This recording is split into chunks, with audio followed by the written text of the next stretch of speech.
Here is another gentleman everybody loved. He would come back, George Burge, see him? He would come backstage to talk to Mr. Lee Walters, and one day he came backstage and talked to one of the dancers, and the dancer said to him, "Oh, Mr. Burge, you're so slim and in such good shape. How do you do it?" And he said, "Oh, I do the Canadian exercises, and when we get through here, I can get down on the floor and do them for you."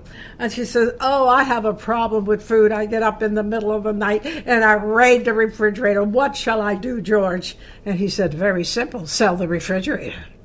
I thought that was cute. Anyway, so here is the book that I wrote, Legs Galore, which is the history of the Latin Quarter girls, and available on Amazon.com. And here is one of the girls that I interviewed for Legs Galore. This is our gorgeous showgirl, 6 foot tall, Carla Meyer. She's here today. Oh yeah, Barbara's probably interviewing her right now. And I remember that I said to her, "Carla, what do you do at the Latin Quarter on New Year's Eve?" And she says, "Honey, I was New Year's Eve." She was that beautiful. Okay, so now we have Mr. Lou Walters, who made a difference in all of our lives, and we love him dearly. Okay, Barbara, take it away. Well, you may not know it, but I grew up in show business. In 1942, my father, Lou Walters, opened one of the most famous nightclubs in America. It was called the Latin Quarter. And he wasn't just an impresario, he also produced the shows that played to sellout crowds, gorgeous girls, big acts, Frank Sinatra, Milton Berle, etc. Well, last weekend I learned that even though the doors closed back in 1969, the party continues. Take a look.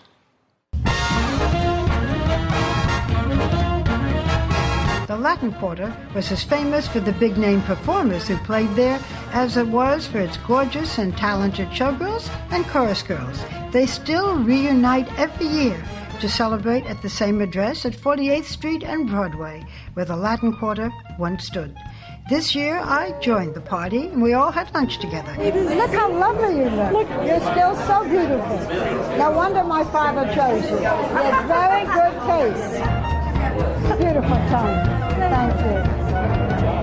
I know my father used to talk about his girls, and he wasn't talking about my sister and me. He was talking about all of you. Thank you. Oh, thank you. Here's to Mr. Lou Walters. I love you. So this is Gay Paris. And they may not have had the dance moves and high notes of the Latin Quarter's heyday, but they are as beautiful as ever.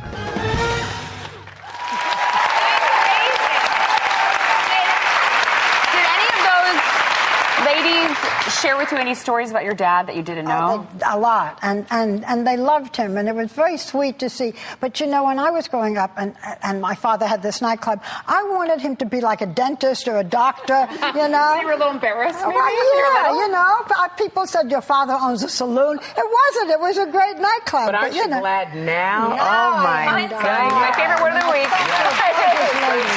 So I had a good day, and we want every one of you to have a good day. And today, Keith Urban gets the last word. Take a little time to enjoy the view.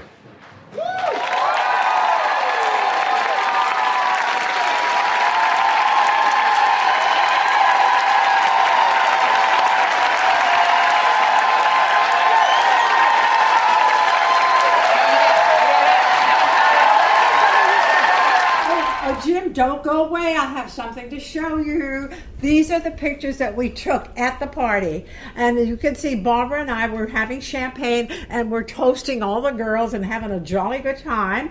Champagne was very delicious for everyone. And here's a picture of Barbara, myself, and Dr. Philip Terman, my husband. You know about him, professor and jazz musician. Okay. Oh, here is a great shot of me and Barbara. We're being very intimate. We're talking about her sister. Her sister was a beautiful little girl. She used to come backstage every week that I know of, and everybody loved her. She was everybody's pet. A gorgeous little girl. And in the meantime, she loved all the acts, and at one time, Johnny Ray was a star. You remember Johnny Ray? Well, she fell madly in love with Johnny Ray. And so Johnny Ray gave her sister an autographed picture And that was the happiest little girl in the whole wide world. Beautiful girl. Yes, sir. In the meantime, here we have another picture at the party with all the girls, Barbara and myself. Oh, and then I just want to tell you about Joe Franklin. Here is Joe Franklin with every one of the girls. And if you know Joe Franklin, he actually wrote the foreword on our book that Philip and I wrote, which was called Legs Galore. And as a matter of fact, Joe Franklin said that Mr. Walters was the kindest man he ever met, and he would just allow him to come into the club anytime he wanted to. And at that time, Joe Franklin had his own TV show, and Mr. Walters would let him have all the stars and let them go and be interviewed, and of course it promoted the club too. But anyway, Joe Franklin wrote the foreword, and I do want to quote him on his foreword when he said, it was those days, he says, it was the most wonderful time of his life, he said, and the glorious, glorious Latin Quarter days will live in his mind forever. I wish you were there. This is what he wrote. Joe Franklin. He's still going strong today, as you know. Okay, now here is a real good picture of the Latin Quarter from the old days. And this was the front of the club, which went from 48th Street all the way over to 47th Street. And notice all the beautiful girls are featured up at the top with the stars. And as I said, those were the good old days. And here's Walter Winchell. Now, you know, Walter Winchell used to write a gossip column for the Daily Mirror. And he used to come by the Latin Quarter late at night to get all the gossip from the Latin Quarter. And he was a powerful writer. As a matter of fact, if he said something nice about you as an entertainer, you could be a star the next day. If he said something bad about you, you could be ruined the very next day. As a matter of fact, he would come to the Latin Quarter and he'd hang out with Betty George. Where's Betty George? The pictures. Anyway, Betty George was a gorgeous girl. She was also a Milton Berle star. And she would just get in the car with Walter Winchell late at night, and they would go off in the car, and they would listen to the police station so Walter could get all the gossip so he could write about it the next day. As a matter of fact, I'll get to Betty George. She's here somewhere. Oh, here she is. Here's Betty George. Stunning, stunning, gorgeous girl. And I want you to know that she was out every night in between shows. She was either out with Joe DiMaggio, she was either out with Marlon Brando, or she was either out with Frank Sinatra. She was hot. Absolutely. Yeah. Isn't she pretty? Oh, yeah. Oh, yeah. Okay. Hey, listen, guess what? I want you to know that you told me about your Aunt Cleo, your Aunt Cleo. And I got on the phone and I called your Aunt Cleo because I remember that she auditioned for Mr. Lou Walters and she was sent to Florida to be in the show down there. But this is a picture that I got of Cleo. This is Aunt Cleo. As a matter of fact, in her day, everybody said she used to look like Ava Gardner. Is that true? Mm-hmm. Yeah, a beautiful lady. And you know what? She had a lot of luck when she went to Florida. You're not going to believe this. She met a guy down there, fell madly in love, got married, and she's still married till this day. She's happily married to this fabulous man. And they live in New Jersey. As a matter of fact, I'm going to have lunch with her. Okay, so now we have, be sure to tell your aunt to watch this Terman Home movie on YouTube, Hulu, and more. Okay, here we have, we have Alan King and Judy Garland. They were favorites at the Latin Quarter. And then the stars used to come backstage, you know, and Cary Grant. Here's Cary Grant, and one of the girls is getting his autograph. Cary Grant, I'm sure you remember Cary Grant. As a matter of fact, the comics used to do an impression of him. Judy, Judy, Judy. You remember that? Oh, that's before your time. Okay. All right, so here we have Joan Rivers. I remember asking her for her 8x10, and she signed it especially for me, which was very sweet. This is Joan Rivers. Thank you, Joan. Funniest gal alive, absolutely. Oh, this is a fabulous.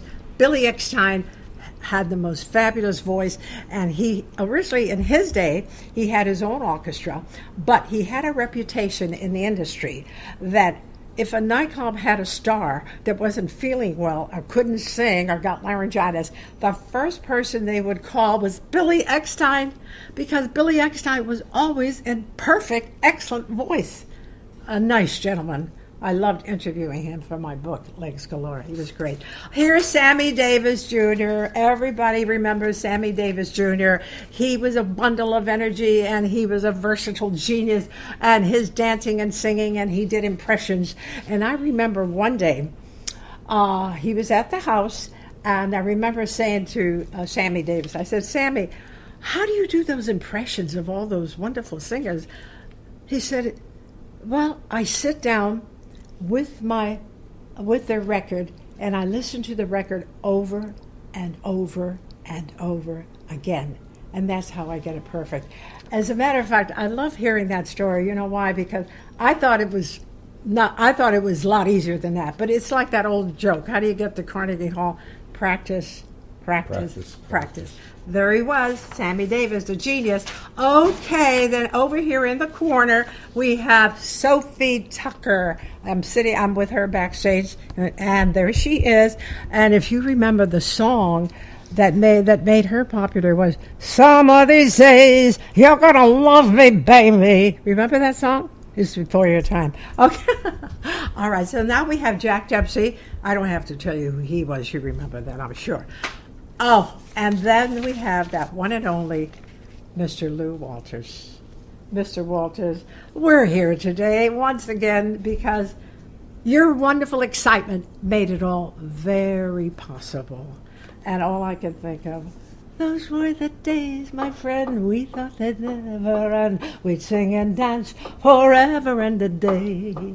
We'd live the life we choose. We fight, we'd never lose, for we were young and sure to have our way. And you know... Toni, I have to ask you a question. Yes, what's the question? When you met Barbara Walters, did you ask her what her dad was really like? Yes, I did. As a matter of fact, believe it or not, Jim, Barbara Walters was she had all the good characteristics of her father.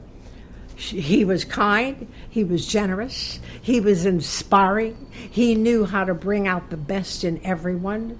He was what I call an intuitive genius. He just knew how to book the acts. He would go to Europe every year, and he would get these fabulous acts from the Chaperie.